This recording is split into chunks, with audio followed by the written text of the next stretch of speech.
Student, स्वागत है आप सभी का एक बार फिर से हमारे एक नए सेशन में। ठीक है।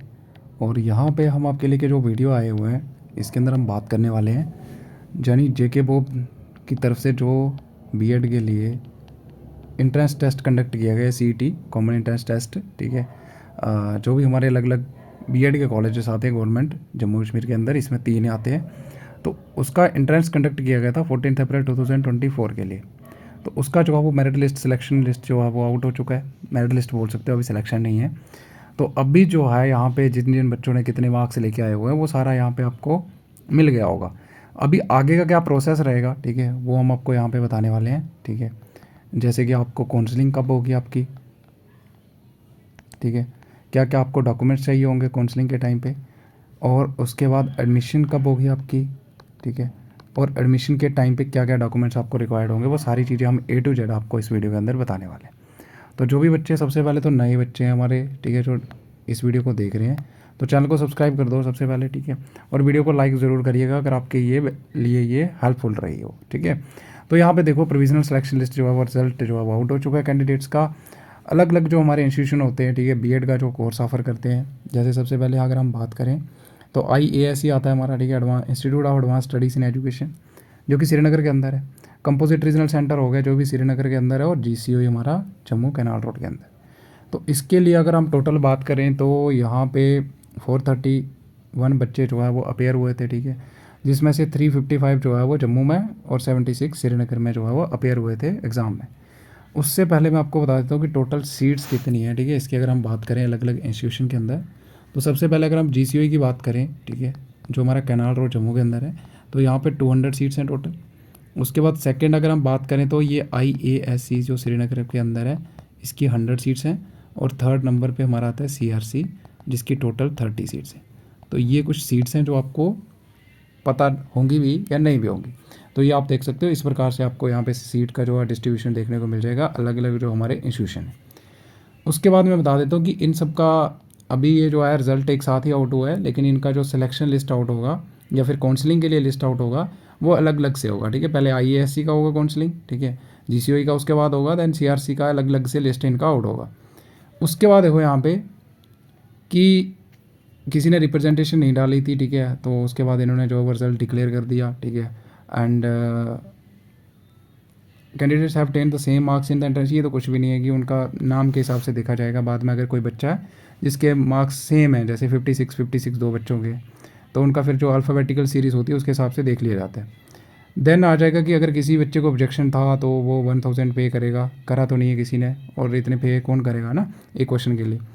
देन आ जाएगा कि यहाँ पे लिखा होगा the candidates figuring in the next series to the notification whose marks card result was awaited or who had uploaded expire invalid reserve category। अगर किसी ने फिल करा था या फिर किसी का कोई डॉक्यूमेंट जो वो पेंडिंग है, सबमिशन नहीं करी है, ठीक है, जब उसने ऑनलाइन एप्लीकेशन फॉर्म फिल करा था तो वो अभी जो है वो सबमिट करेगा, ठीक है, वहाँ पे जाके, कहाँ पे, ऑफिस जाके जेके बोप में, तो वहाँ पे वो अभी रेक्टिफिकेशन अगर कहीं पे दिक्कत है तो वो कर सकता है करेक्शन, जब तक कि प्रोविजनल काउंसलिंग लिस्ट नहीं आउट होती, ठीक है। उसके बाद ये देखो यहाँ पे लिखा बिफोर द काउंसलिंग डेट, उससे पहले पहले आपको करना है। और बाकी जो आप डॉक्यूमेंट लेके आओगे वही सेम आपको कॉलेज में भी लेके जाना है, जो भी आपको कॉलेज अलॉट होगा जब आपकी एडमिशन होगी। देन आ जाएगा कि अगर कोई कैंडिडेट है जिसके कोई पर्टिकुलर जो फिल करते समय, ठीक है, उससे कोई गलती हो गई, जैसे नाम में हो गया, पेरेंटेज हो गया, DOB हो गया, कैटेगरी सर्टिफिकेट या एनी अदर, तो अगर कोई हो गया तो वो भी फिजिकली जो है बोप ऑफिस जाए, ठीक है, जम्मू श्रीनगर 2 ऑफिस हैं इसके, आप सबको पता है, तो वहाँ पे वो रेक्टिफिकेशन यानी करेक्शन करा सकता है, ठीक है। उसके बाद देखो यहाँ पे जो रिजर्वेशन पॉलिसी बोला हुआ है, ठीक है, तो ये टोटली बेस्ड ऑन रहेगा हमारा जो न्यू रिजर्वेशन पॉलिसी आई है 15 मार्च 2024 को, उसके आधार पर जो है वो अभी यहाँ पे सीट जो है वो डिस्ट्रीब्यूट होंगी, तो वो भी मैं आपको बता दूंगा यहीं पे, ठीक है। और उसके बाद क्या क्या डॉक्यूमेंट्स आपको चाहिए होंगे वो भी हम बात करेंगे। देन यहाँ पे देखो ये कुछ नहीं है उसके बाद, ठीक है, और यहाँ पे देख लो कि ये जो सारी की सारी सीट्स हैं, इसका जो फिलअप का प्रोसेस है ये उसके बाद ही होगा जब तक NCT से या NRC से अप्रूवल नहीं मिल जाता, ठीक है। जैसे ही अप्रूवल मिलेगा आपका ये प्रोसेस स्टार्ट हो जाएगा। तो बहुत सारे पूछ रहे हैं बच्चे की काउंसलिंग कब से शुरू होगा, तो काउंसलिंग तब तक नहीं होगा जब तक NCTE यानी national council for teacher education से अप्रूवल नहीं मिलता, ठीक है। देन आ जाएगा हमारा ये देख लो यहाँ पे सिलेक्शन लिस्ट, ठीक है, सबने देख ही लिया होगा। तो जैसे कि मैंने बताया था बच्चों को कि आपका हाईएस्ट 110 इसके आसपास ही रहेगा, ठीक है। तो उसके आसपास ही रहा है, ठीक है, 109 ही रहा है आउट ऑफ 180। तो बहुत सारे बच्चे गलत करके आ गए, उनके मार्क्स तो काफ़ी अच्छे बन रहे थे, 60-70 बन रहे थे, लेकिन गलत करने की वजह से उनके मार्क्स जो है वो 40 तक आ गए। तो मैंने पहले ही समझाया था आपको कि ज़्यादा के चक्कर में गलती मत करना, ठीक है। अब कर दी है, कोई बात नहीं। लेकिन जो बच्चे हमारे नेक्स्ट ईयर में अपेयर होना चाहते हैं सीईटी में, तो अगर वो इस वीडियो को देख रहे हैं तो ध्यान रखें थोड़ा, ठीक है, कि आपको थोड़ा चीज़ें ध्यान रखनी है कि जैसे कि आपको गलत नहीं कर रहे हैं, और 55 प्लस लेके चलो, ठीक है। अगर 55 प्लस आपके आ रहे हैं तो उससे ज़्यादा गलत करने की कोशिश मत करो, ठीक है। So that's it. उसके बाद ये देख सकते हो अपना अपना नाम यहाँ पे, ठीक है। और कट ऑफ में थोड़ा सा बता देता हूँ आपको कि कितना कट ऑफ रह सकता है इसका। कट ऑफ इसका कम ही रहेगा, ठीक है, क्योंकि अभी 431 बच्चे टोटल अपेयर हुए हैं, ठीक है। और आपकी 330 सीट्स टोटल है, ठीक है। तो फिर ये डिस्ट्रीब्यूशन हो जाएगी, तो कट ऑफ इसका बहुत कम जाने वाला है, ठीक है। 45 प्लस कट ऑफ रहेगा ओएम के लिए, ठीक है। तो ये मैं अभी आपको बता देता हूँ। जीसीओई में ज़्यादा जाता है, क्योंकि जीसीओई में बच्चे बहुत ज़्यादा प्रेफरेंस जो है वो फिल करते हैं, ठीक है। तो यहाँ पे लगा लो जीसीओई का 48 या 50 के बीच में लगा लो, ठीक है, 48 प्लस 50, ठीक है, इतना जो है वो इसका कट ऑफ रह सकता है। उसके बाद अभी हम यहाँ पे देखेंगे कि क्या क्या आपको डॉक्यूमेंट्स जो है वो रिक्वायर्ड होंगे, ठीक है, काउंसलिंग के टाइम पे या फिर जब आपका एडमिशन होगा, ठीक है। तो ये देखो यहाँ पे documents required at the time of B Ed counselling JK BOPEE CET B Ed के लिए जो कंडक्ट किया गया है। तो इसकी ना पहले क्या होता था कि काउंसलिंग जो है इसकी पहले वो होती थी हमारी, जो भी आपका रिस्पेक्टिव कॉलेज होता था, ठीक है। जैसे आपका अगर जीसीओई है तो जीसीओई के अंदर हो जाती थी, ठीक है। आईएएस की आईएएससी के अंदर होती थी। लेकिन अब ऐसा नहीं है, ठीक है। अब इसकी जो काउंसलिंग है वो कहाँ पे होती है, जेके पोप ऑफिस में, ठीक है। तो वहाँ पे आपको इसका काउंसलिंग लिस्ट आउट होगा, ठीक है। वहाँ पे बुलाया जाएगा कि सीरियल नंबर 1 से लेके 400 सीरियल वाले या 200 सीरियल वाले बच्चे जो है वो आ जाओ काउंसलिंग के लिए। फिर आप जो है वो काउंसलिंग के लिए जाओगे। देन आपको क्या करना है, वहाँ पे क्या क्या चीज़ें आपको लेके जाना है इंपॉर्टेंट मैं बता देता हूँ। वैसे जब काउंसलिंग का वो नोटिस आउट होगा तो वो भी मैं आपसे डिस्कस कर दूंगा, लेकिन मैं बता देता हूँ। फर्स्ट नंबर आपका जो चीज़ लगेगा वहाँ पे आपका लगेगा बोप यानी सीईटी का, बीएड सीईटी का आपका एडमिट कार्ड लगेगा वहाँ पे। इसका एडमिट कार्ड चाहिए आपको। पॉइंट नंबर 2 आपको चाहिए मार्क्स कार्ड, ठीक है। आपके मार्क्स कार्ड लगेंगे। और पॉइंट नंबर 3 में आपका क्या चाहिए, कैटेगरी जिन जिन बच्चों ने लगाया है वो लेके जाएंगे अपनी कैटेगरी सर्टिफिकेट, ठीक है। और 4th नंबर पे अगर किसी के पास माइग्रेशन प्रोविजनल भी है तो वो भी लेके जा सकता है, अगर नहीं है तो कोई बात नहीं, ठीक है। लेकिन ये 3 चीज़ें हमारी क्या हैं, इंपॉर्टेंट है, जो आपको लेके जाना है जब आपकी काउंसलिंग होगी या काउंसलिंग के लिए बुलाया जाएगा बोप ऑफिस में, ठीक है। जम्मू में जम्मू वाले बच्चे जाएंगे और कश्मीर में कश्मीर यानी श्रीनगर वाले श्रीनगर में। उसके बाद आपका जो एडमिशन के टाइम पे डॉक्यूमेंट्स रिक्वायर्ड होते हैं, ठीक है, वो क्या क्या होते हैं वो हम अभी बताएंगे आपको, ठीक है। तो उसके लिए सबसे पहले आपको फ़ोटोकॉपी चाहिए हर एक डॉक्यूमेंट्स की, जो मैंने यहाँ पे नाम लिख रखे हैं, प्लस ओरिजिनल, ठीक है। फ़ोटोकॉपीज़ प्लस ओरिजिनल। और फ़ोटोकॉपीज़ कितनी कितनी चाहिए, हर एक की 3-3 फ़ोटोकॉपीज़ आपके पास होनी चाहिए। जो बच्चे हमारे जीसीओई में कौन से एडमिशन के लिए आएंगे तो सुन लो, जीसीओई के आसपास कोई भी शॉप नहीं है प्रिंटिंग की, ठीक है। सो आप जो है वो इसका सबसे पहले तो पीछे से ही सारा कुछ करके आइए, ठीक है। 3-3 कॉपीज़ लेके आइए हर एक की, जिनका नाम आएगा एडमिशन लिस्ट में। तो मैंने बताया क्या होगा कि काउंसलिंग होगी ना, काउंसलिंग के बाद आपकी सिलेक्शन लिस्ट आउट होगी, ठीक है, एडमिशन के लिए, कि हाँ अभी आप जो है वो जाओ एडमिशन कराओ। तो एडमिशन के टाइम पे आपको आधार कार्ड लेके आना है, 10th का मार्क्स कार्ड लेके आना है, 12th का मार्क्स कार्ड लेके आना है, graduation final year semester marks card जो भी है, अगर ईयर है तो ईयर का और सेमेस्टर है तो सेमेस्टर का मार्क्स कार्ड आप लेके आओगे। उसके बाद MSc MA marks card if any, ठीक है। अगर किसी का मास्टर है तो वो अपने मार्क्स कार्ड लेके आएगा। Character certificate very very important, ठीक है। पहले क्या होता था, तहसीलदार पुलिस स्टेशन का चल रहा था, ठीक है। लेकिन अभी जो है वो ज़्यादा बोलते हैं कि लास्ट अटेंडेंट जो भी आपका कॉलेज है वहाँ से आपको करेक्टर सर्टिफिकेट भी लेके आओ। अगर फिर भी कोई बच्चा है जिसको नहीं मिलता है तो वो तहसीलदार का बना के लेके आएगा character certificate. Anti ragging undertaking, ठीक है, वेरी इंपॉर्टेंट है ये भी, ठीक है, लगता है इसका भी। और इसके लिए आपको क्या करना है एंटी रैगिंग अंडरटेकिंग के लिए, कि इसका वीडियो आपको मिल जाएगा, ठीक है, इसी वीडियो के प्लेलिस्ट के अंदर, उस पर टैप करो कैसे अप्लाई करना है। और अगर आप साइबर कैफ़े जाओगे, ठीक है, अगर आप साइबर कैफ़े जाओगे तो वो आपसे क्या करेगा, 200 ले लेगा ऐसे ही, लेकिन होता है ये फ्री में अप्लाई है, ठीक है। तो इसका वीडियो भी आपको मिल जाएगा इसी वीडियो के डिस्क्रिप्शन में, वहाँ पे देख लो, सिंपल है, ठीक है। आपके 2 जो है वो फॉर्म जो है यानी सॉफ्ट कॉपीज़ डाउनलोड होंगी PDF, ठीक है, अप्लाई करने के बाद। एंड देन उस पर आपके एक पे आपके सिग्नेचर हो जाएंगे और एक पे आपके गार्डियन के, ठीक है, यानी पेरेंट्स मम्मा पापा के हो जाएंगे। तो वो आपको सिंपल है करने हैं साइन बस। तो आप अपने मोबाइल फ़ोन से बना सकते हो, ठीक है, और उसके बाद सिंपली PDF डाउनलोड करो, प्रिंट निकालो, 10 रुपये का ख़त्म, ठीक है। तो आसान काम है, तो 200 देने से अच्छा है कि आपका यहाँ पे सरल काम हो जाएगा। उसके बाद प्रोविजनल सर्टिफिकेट डिग्री। अब देखो यहाँ पे प्रोविजनल सर्टिफिकेट उनको लेके आना जिनके पास डिग्री नहीं है, और जिनके पास डिग्री है उनको प्रोविजनल की ज़रूरत नहीं है। That's it. उसके बाद माइग्रेशन सर्टिफिकेट लेके आना, वेरी वेरी इंपॉर्टेंट है, ठीक है। सारे के सारे बच्चे उनको नहीं लाना है, एक्सेप्ट किसको छोड़ के, जो बच्चे जिनका लास्ट कोर्स बोल रहा हूँ मैं, पहले का नहीं। फॉर एग्जांपल जैसे किसी का ग्रेजुएशन यहाँ से हुआ क्लस्टर यूनिवर्सिटी ऑफ जम्मू से, लेकिन उसके बाद उसने PG करा कहीं और से, तो उसको लेके आना पड़ेगा क्या, migration.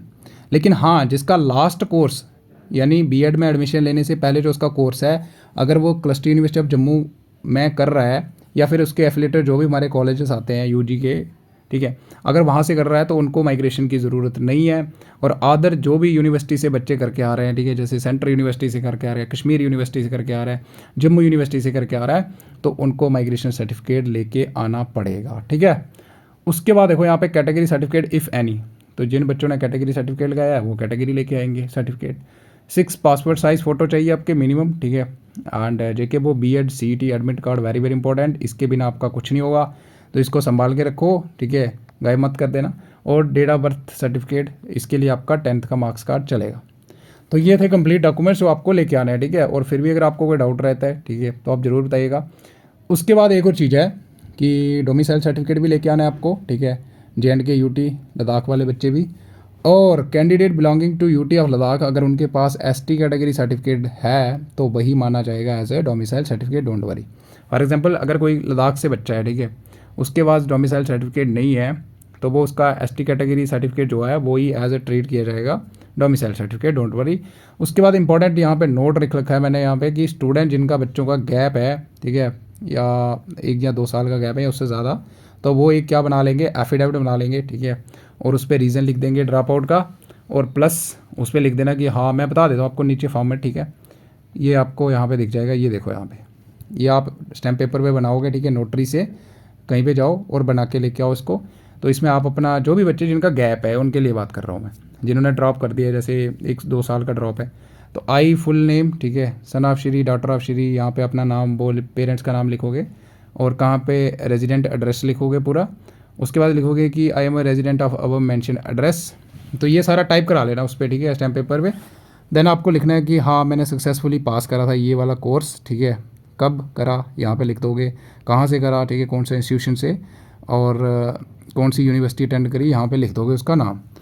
And that I to state further have no joint, मैंने मतलब कोई भी जो है इंस्टीट्यूशन ज्वाइन नहीं करा, उसके बाद मैं गया जो है वो ड्रॉप आउट था, ठीक है। रीज़न लिख देना यहाँ पे कि क्यों आपने जो है वो ज्वाइन नहीं करा। या फिर अगर आप काम कर रहे हो, जैसे किसी प्राइवेट कंपनी में जॉब कर रहे थे, तो यहाँ पे लिख दोगे कि मैं यहाँ पे एज ए एम्प्लॉई वर्किंग कर रहा था, तो इसके कारण मैंने जो है ड्रॉप करना पड़ा, ठीक है। तो कंपनी का नाम वगैरह, पोजीशन क्या थी आपकी, वहाँ पे लिख दोगे। उसके बाद ड्यूरेशन कितनी थी गैप पीरियड की, वो यहाँ पे आप लिखोगे, ठीक है, कहाँ से लेके कहाँ तक आपका गैप रहा। And that in the course of this gap period मैं कहीं पे भी ऐसी इलीगल एक्टिविटीज़ के अंदर जो है वो इन्वॉल्व नहीं था, और मेरे ऊपर कोई भी क्रिमिनल केस जो है वो पेंडिंग नहीं चल रहा है कोर्ट के अंदर। एंड ये जो सारी जानकारी मैं दे रहा हूँ, ठीक है, मैं अपनी एकदम करेक्ट फुली रिस्पॉन्सिबिलिटी के साथ दे रहा हूँ, ठीक है। और अगर कहीं पे आप सही नहीं पाया जाता या मेरे खिलाफ़ कोई ऐसा होता है, कोई केस हुआ है, तो आप मेरे वहीं पे क्या कर सकते हो, ये सारी चीज़ें जो है वो कैंसिल कर सकते हो, ठीक है, एडमिशन। तो यहाँ पे आपके सिग्नेचर हो जाएंगे और यहाँ पे भी, एंड देन यहाँ पे नोटरी की स्टैम्प वगैरह लग जाएगी, तो आपका ये एक एफिडेविट बन जाएगा। तो ये था सिंपल प्रोसेस, ठीक है। उसके बाद देखो यहाँ पे जो रिजर्वेशन पॉलिसी है, जैसे मैंने बताया न्यू, उसके हिसाब से होगा हमारा ये, ठीक है, जो अभी आई है 15 मार्च को। तो ओपन कैटेगरी के लिए जो 50% सीट रहेंगी, ठीक है, और SC के लिए 8% रहेंगी। ST के लिए देखो यहाँ पे 20% है, जिसमें से 10% इन बच्चों के लिए रहेगा, ठीक है, और 10% जैसे गाड़ा ब्राह्मण हो गया, कोली, ठीक है, पाडरी ट्राइब, तो ये इनके लिए पहाड़ी एथनिक ग्रुप हो गए, तो इनके लिए 10% भी जो है वो ST का कोटा मिल गया है इनको भी। तो ये इस तरह से डिस्ट्रीब्यूशन हो जाएगा। उसके बाद RB का देखो तो 10% रहेगा, और IB वाले जो है इंटरनेशनल बॉर्डर, इनके लिए 4%, OBC जो हमारे हैं इनके लिए 8%, और CDB वाले जो होते हैं चिल्ड्रन ऑफ डिफेंस पर्सनल 1%। ये हॉरिजॉन्टल रिजर्वेशन रहेगा, यानी ये सारी सीट्स कहाँ से कटेंगी, OM से, ठीक है, यानी जनरल सीट्स में से। और चिल्ड्रन ऑफ यानी ये 50% बताया इसी में से, ठीक है। देन आ जाएगा children of paramilitary forces and UT police personal, ठीक है, ये वही आ जाएगा।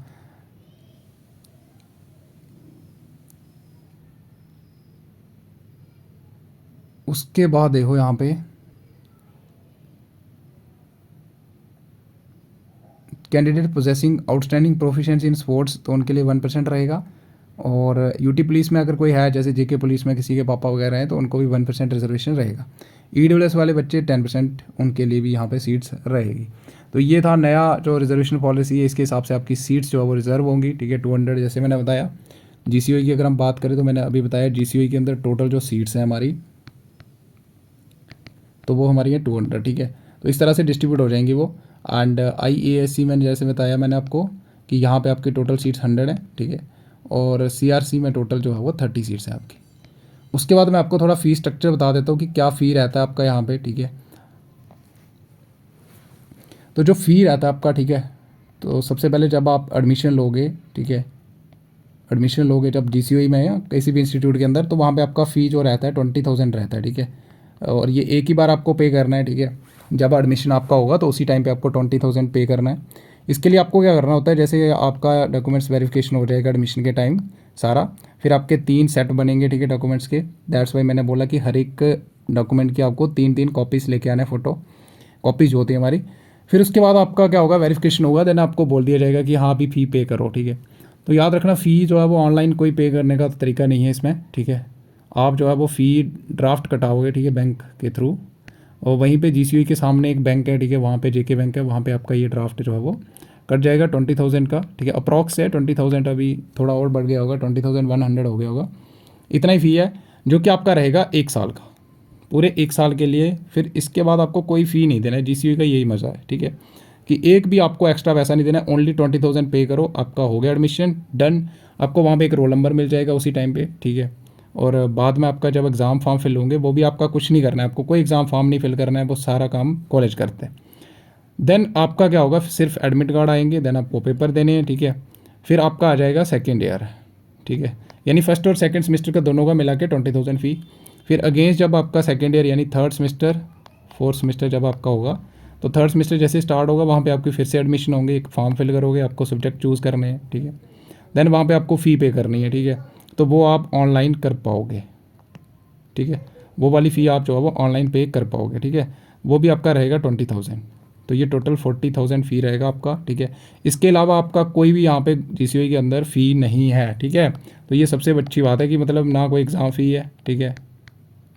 जो भी आपका फ़ी है वो सारा का सारा शुरू में ही ले लिया जाएगा, उसके बाद आपको कोई भी फ़ी जो है वो पे नहीं करना होता है। तो ये था कंप्लीट प्रोसेस, ठीक है। बाकी बहुत अच्छा है, ठीक है। GCOE ऐसी बात नहीं है, ठीक है, बहुत अच्छी पढ़ाई होती है वहाँ पे, सब आप एंजॉय करोगे, गारंटी देता हूँ इस चीज़ की मैं, ठीक है। जब आप जाओगे तो आपको खुद ही पता चल जाएगा, ठीक है। बस ये है कि फर्स्ट सेमेस्टर में थोड़ा आया कि बच्चों को ऐसे रखते हैं कि फोबिया पैदा कर देते हैं थोड़ा। बाकी डरना नहीं है, ठीक है, सीखने के लिए आए हो आप, टीचर बनने आए हो, प्रोस्पेक्टिव टीचर हो आप, इन फ्यूचर आप टीचर बनने वाले हो सारे के सारे, तो बहुत सारी चीज़ें आपको सीखने को मिलेंगी GCOE के अंदर। तो अगर ये आपको वीडियो हेल्पफुल रहा हो, ठीक है, आपके लिए एंजॉय रहा हो, ठीक है, आपने अच्छा लगा हो कि हाँ मतलब कुछ सीखने को मिला या कुछ इन्फॉर्मेशन आप तक पहुंची है, तो सभी बच्चे जो है वो अपने जो भी नियर एंड डियर हैं सबको शेयर कर दो, ठीक है, ताकि सबकी हेल्प हो पाए। और प्लस आपको चैनल को सब्सक्राइब करके रखना है, ठीक है। कोई भी आपको दिक्कत आ रही है कहीं पे भी ड्यूरिंग द कोर्स भी, अगर आपको कोई परेशानी आती है, ठीक है, आप हमारे साथ टेलीग्राम पे भी जुड़ सकते हैं। BEd का ग्रुप है, ठीक है, नोट्स वगैरह आपको हर चीज़ वहाँ पे अवेलेबल हो जाएगी, ठीक है। क्या इंटर्नशिप होती है, क्या कंपोनेंट्स होते हैं, क्या आपको करना होता है, सारी चीज़ें हम आपको वहाँ पर प्रोवाइड कर देंगे। तो टेलीग्राम चैनल पर भी जुड़ सकते हो आप, BEd वाला, ठीक है। एक तो हमारा जनरल चैनल है, एक BEd वाला भी है, तो वहाँ पर भी आप ज्वाइन कर सकते हो हमारे साथ, ठीक है। फिर भी अगर आपको कोई डाउट रहता है, कोई क्वेरी आपका, तो ज़रूर बताइएगा, ठीक है, हम यहाँ पे बैठे हुए और आपकी पूरी हेल्प करेंगे। सो आज के लिए इतना ही, मिलते हैं अगली वीडियो में, ठीक है। और वीडियो को लाइक ज़रूर करिएगा, ठीक है, मैं देखूंगा कितने बच्चे देखते हैं इस वीडियो को और लाइक्स कितने आते हैं, ठीक है, ज़्यादा से ज़्यादा लाइक करो, ठीक है। सो अगर आप तक अच्छी इन्फॉर्मेशन पहुंच रही है एकदम करेक्ट, ठीक है, आपको कहीं जाने की ज़रूरत नहीं पड़ रही है, कोई आपको परेशानी नहीं हो रही है, अगर कहीं भी हो रही है, ठीक है, कहीं पर किसी बच्चे को दिक्कत आ रही है, तो आप पर्सनली हमसे कंटेक्ट कर सकते हो, ठीक है। टेलीग्राम पे आओ, ठीक है, चैनल ज्वाइन करो, वहाँ से आप हमें चैनल के अंदर जो है वो अपनी क्वेरी जो है रख सकते हो, ठीक है। आपको डेफिनेटली आपका हेल्प होगा। So bye bye and have a good day.